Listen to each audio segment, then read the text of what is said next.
भगवान कैसे है? तो कहा, सबसे पहले कहा भगवान सत्य हैं। क्या है भगवान? भगवान झूठ नहीं है। पर कई नास्तिक होते हैं, वो कहते भगवान झूठ हैं, हम नहीं मानते हैं। जो कहते हैं कि हम भगवान को नहीं मानते हैं ना, दुख आए विपत्ति आए तो सबसे पहले भगवान भगवान वही चिल्लाते हैं।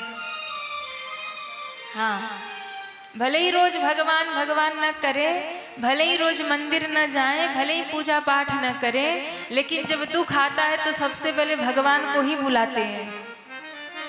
तो भगवान क्या है? तो कहा भगवान सत्य हैं। सत्य का अर्थ क्या होता है? बोले जो कभी मिटता नहीं है, जो कभी समाप्त नहीं होता है, जो कभी जिसे मिटाया नहीं जा सकता, वो सत्य है।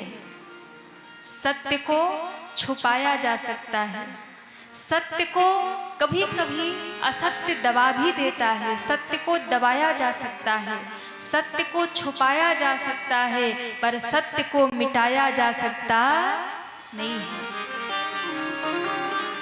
सत्य को कभी मिटाया नहीं जा सकता। सत्यमेव जयते, सत्य की सदैव जय होती है। जहां सत्य होता है विजय सदैव वही होती है। असत्य पराजित होता है, असत्य मिटता है, असत्य हारता है। असत्य हो सकता है कि कभी सत्य पर हावी हो जाए, पर जीत सकता नहीं है। असत्य कभी सत्य को दबा सकता है, छुपा सकता है, लेकिन अंत में आप देखोगे विजय तो सत्य की ही होती है। असत्य तो सदैव हारता ही हारता है। इसलिए जीवन में सदैव सत्य के साथ खड़े रहिए, सत्य के मार्ग पर रहिए और सत्य पर खड़े रहिए। हो सकता है आप सत्य के मार्ग पर चलोगे तो कभी कभी आपको दुख भी मिलेगा, कभी पराजय भी मिलेगी, कभी आपके रास्ते में बड़े कष्ट भी आएंगे, दुख भी आएंगे, झंझावात आएंगे। कभी कभी ऐसा भी होगा कि सत्य के रास्ते पे चलते चलते आपके सारे अपने दूर हो जाएंगे। जब आप सत्य के मार्ग पे चलेंगे तो हो सकता है कि आपके जो साथ देने वाले, साथ रहने वाले लोग हैं, वो आपसे दूर हो जाए, क्योंकि सत्य की मार्ग बड़ी कठिन है। लेकिन ध्यान रखना, जो सत्य के मार्ग को छोड़ता नहीं है, बड़ी से बड़ी कठिनाई में भी जो सत्य के मार्ग पर चलता ही रहता है, उसे ही एक दिन श्री कृष्ण की प्राप्ति हो जाती है। बड़ी से बड़ी कठिनाई में जो सत्य का मार्ग न छोड़े, बड़े से बड़े संकट में क्या होता है, देखो जब हमारे ऊपर दुख आता है ना, तो हम अपने बचाव के लिए सत्य का रास्ता छोड़कर असत्य का रास्ता पकड़ लेते हैं। हम कभी कभी परेशानियों से बाहर निकलने के लिए सत्य को छोड़कर असत्य को चुन लेते हैं, पर ऐसा नहीं होना चाहिए। अगर आप सत्य का मार्ग छोड़कर असत्य के रास्ते पे चले गए तो आपका कभी कल्याण नहीं होगा, कभी भला नहीं होगा। हो सकता है कुछ समय के लिए आप जीत जाओ, हो सकता है कुछ समय के लिए वो असत्य आपको अच्छा बोध कराए, हो सकता है उस असत्य के मार्ग पर चलने पर आपसे बहुत सारे लोग आपके सहयोगी बन जाएं, लेकिन वो असत्य ज्यादा दिन तक टिकने वाला, सत्य कभी न कभी बाहर आता है, सत्य कभी न कभी सामने आता है।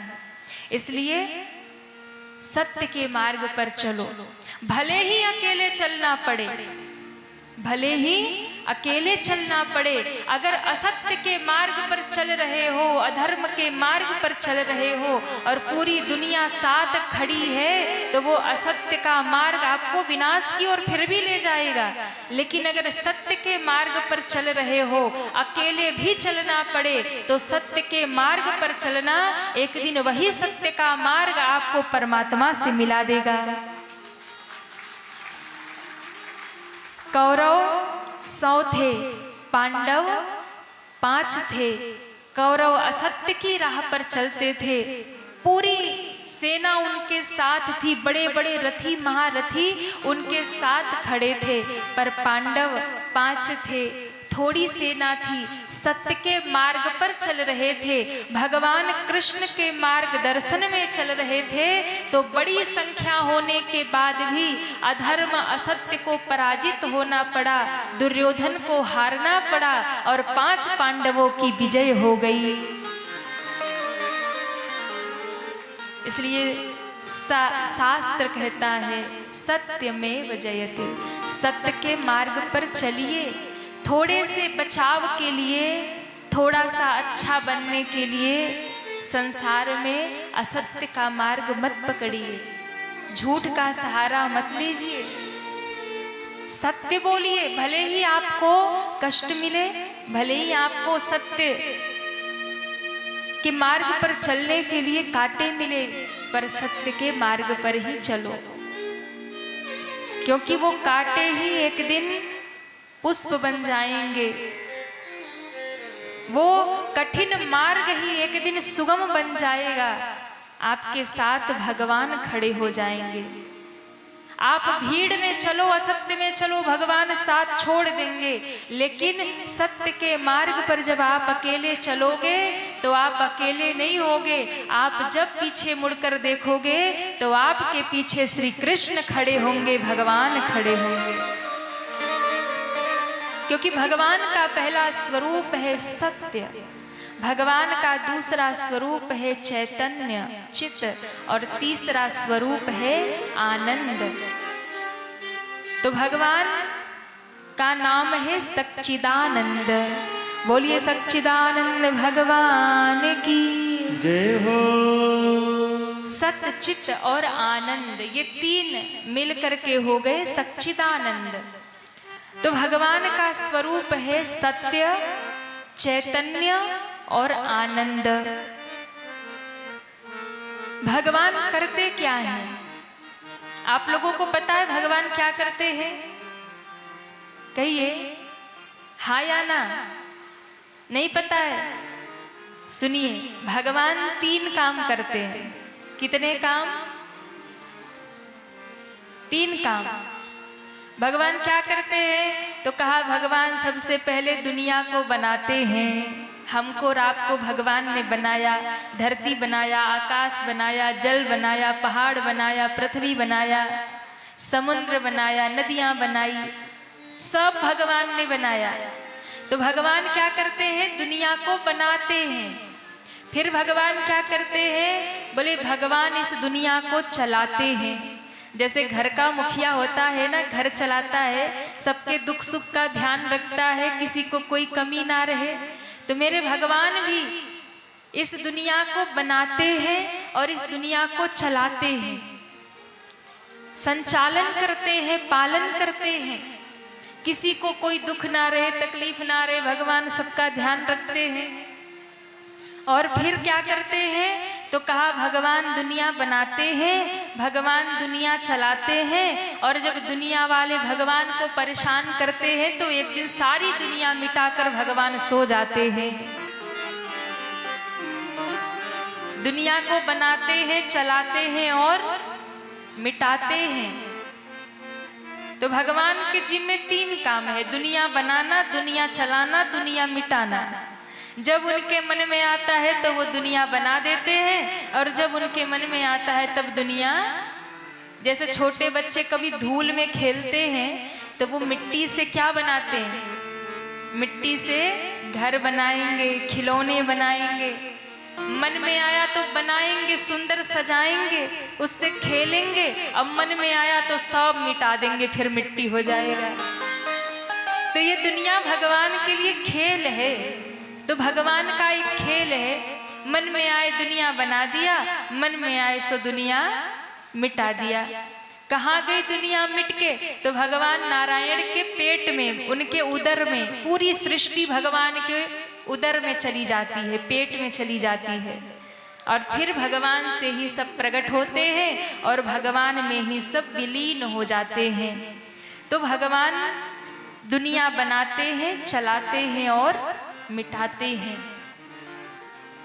त्रापत्रय विनाशाय, ऐसे भगवान की शरण में जो आएगा उसके 3 प्रकार के ताप दुख मिट जाएंगे। किसको किसको अपना दुख मिटाना है? हाथ उठाइए। दुख मिटाना है? बहुत दुखी है क्या आप लोग? काहे को दुखी है? हमें तो लग रहा आप लोग बहुत अच्छे भले बड़े प्रसन्न हैं। और भैया देखो, दुख तो संसार जो है ना, ये दुनिया जो है ना, इस दुनिया के गेट पर एक बोर्ड लगा है। उस बोर्ड पे लिखा है दुखालय। क्या लिखा है? दुखालय। यानी ये दुनिया दुख का भवन है, ये संसार दुख का भवन है। यहाँ जो भी आएगा उसे कष्ट उठाना ही पड़ेगा। यहाँ पर बड़े बड़े महापुरुष आए, संत महात्मा आए, उनको भी दुख उठाना पड़ा। यहाँ पर भगवान राम आए तो उन्हें भी 14 साल वन में जाना पड़ा। भगवान कृष्ण आए तो उन्हें पूरे जीवन युद्ध लड़ना पड़ा। बताओ, जेल में जन्म लिया, मथुरा में जन्म लेकर के गोकुल में गए, वहाँ भी चैन से बैठने नहीं पाए। 6 दिन ही बीता कि मामा जी ने भेज दिया, महाराज राक्षसी मारने के लिए पूतना आ गई। रोज रोज असुर ही आते। तो इस संसार में कोई भी सुखी नहीं है। अगर आपने मान लिया कि हम सुखी हैं तभी आप सुखी हैं, और आपने मान लिया हम दुखी हैं तो आप दुखी हैं। तो ये आपकी सोच पर निर्भर करता है कि आप सुखी हैं कि आप दुखी हैं। तो इसलिए इस संसार में किसी को भी सब कुछ पूरा, किसी को कुछ नहीं मिला। इस संसार में सबको, जिसको भी जो कुछ मिला, आधा अधूरा ही मिला। कोई नहीं कह सकता कि हमें सब कुछ मिला। देखो, कोयल को कितनी सुंदर आवाज भगवान ने दी है ना। कितना सुंदर कोयल बोलती है, लेकिन स्वरूप देखो तो कितनी काली है। कोयल को स्वर दिया तो स्वरूप छीन लिया। मोर को देखो कितना सुंदर है, मोर को स्वरूप दे दिया तो बोलता है तो कान खड़े हो जाते। हाँ, कोयल बोलती है सुंदर तो स्वरूप नहीं है। मोर सुंदर देखने में लगता है तो स्वर नहीं है। यानी इस संसार में कुछ भी पूरा नहीं है। इस जीवन में, इस संसार में सबको कुछ न कुछ कमी है, सबको सब कुछ नहीं मिलता है। इसलिए जिसको जितना भी मिला है उसी में आनंदित रहो और भगवान का भजन करते रहो। शास्त्र यही कहता है, जितना मिला उतने में प्रसन्न रहो, प्रभु का धन्यवाद करते रहो। हाँ, एक बड़ी प्यारी बात है कि बेहिसाब हसरते ना पालिए, बेहिसाब हसरते ना पालिए, जो मिला है उसे ही संभालिए, जो मिला है उसे ही संभालिए। जितना प्रभु ने आपको दिया है उतना तो संभालिए पहले। तो आज के बाद ये मत कहना कि मेरे जीवन में कमी है। आज के बाद ये कहना प्रभु ने खूब दिया है, बहुत दिया है, और उतने में ही प्रसन्न रहो। आपके भाग्य में जो होगा ना वो भाग के आ जाएगा। आपके भाग्य में जो होगा वो आपको मिल जाएगा, और भाग्य में नहीं होगा तो हाथ में आकर के भी चला जाएगा। इसलिए त्रापत्रय विनाशाय, अपेक्षा दुख का कारण है। आप दूसरों से जो आशा करके बैठते हो ना कि ये वस्तु मुझे सुख देगा, ये व्यक्ति मुझे सुख देगा, आपने अपने जीवन का रिमोट कंट्रोल दूसरों के हाथ में दे रखा है।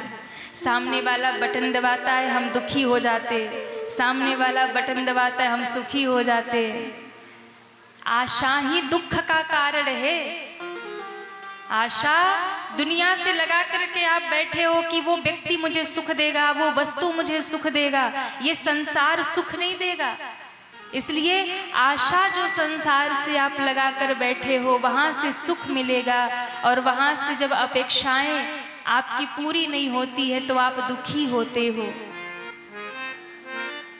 तो दैहिक दैविक भौतिक तापा, इस संसार दुखी है, पर इस संसार में सुखी वही है जो भगवान का भक्त हो गया है। कोई तन दुखी, कोई मन दुखी, कोई धन बिन रहत उदास, थोड़े थोड़े सब दुखी, तो सुखी राम को दास। जोर से बजाओ ताली। थोड़े थोड़े सब दुखी, सुखी राम को दास। जो भगवान का भक्त हो गया वही सुखी है। तो सुख, यदि सुखी होना चाहते हो तो त्रापत्रय विनाशाय, भगवान कृष्ण की चरण शरण ग्रहण कर लो, भगवान के चरणों को पकड़ लो, आप ही जीवन में सबसे अधिक सुखी हो जाओगे, प्रसन्न हो जाओगे। इसलिए त्रापत्रय विनाशाय श्री कृष्णाय वयम नुमः, ऐसे भगवान श्री कृष्ण को प्रणाम किया है। बोलिए भागवत महापुराण की जय हो, भक्तवत्सल भगवान की जय हो। ओम नमो भगवते वासुदेवाय। ओम नमो भगवते वासुदेवाय। ओम नमो भगवते वासुदेवाय। ओम नमो भगवते वासुदेवाय। वासुदेवाय मेरो रामचंद्राय। वासुदेवाय मेरो रामचंद्राय। वासुदेवाय मेरो रामचंद्राय। वासुदेवाय मेरो रामचंद्राय। ओम नमो भगवते वासुदेवाय। ओम नमो भगवते वासुदेवाय। ओम नमो भगवते वासुदेवाय। वासुदेवाय वासुदेवाय वासुदेवाय वासुदेवाय वासुदेवाय। बोलिए भागवत महापुराण की जय हो। आज की कथा यात्रा हम सभी यही विश्राम करेंगे। आगे की कथा हम सभी कल श्रवण करेंगे। सभी दोनों हाथ जोड़िए और श्री हनुमान जी के चरणों का ध्यान करिए, भाव से हमारे साथ बोलिए। कथा विसर्जन आज की, सुनहु वीर हनुमान, राम लखन सीता सहित, सबका करहु कल्याण। बोलिए श्री हनुमान जी महाराज की जय हो। भागवत महापुराण की जय हो। श्री काशी विश्वनाथ की जय हो।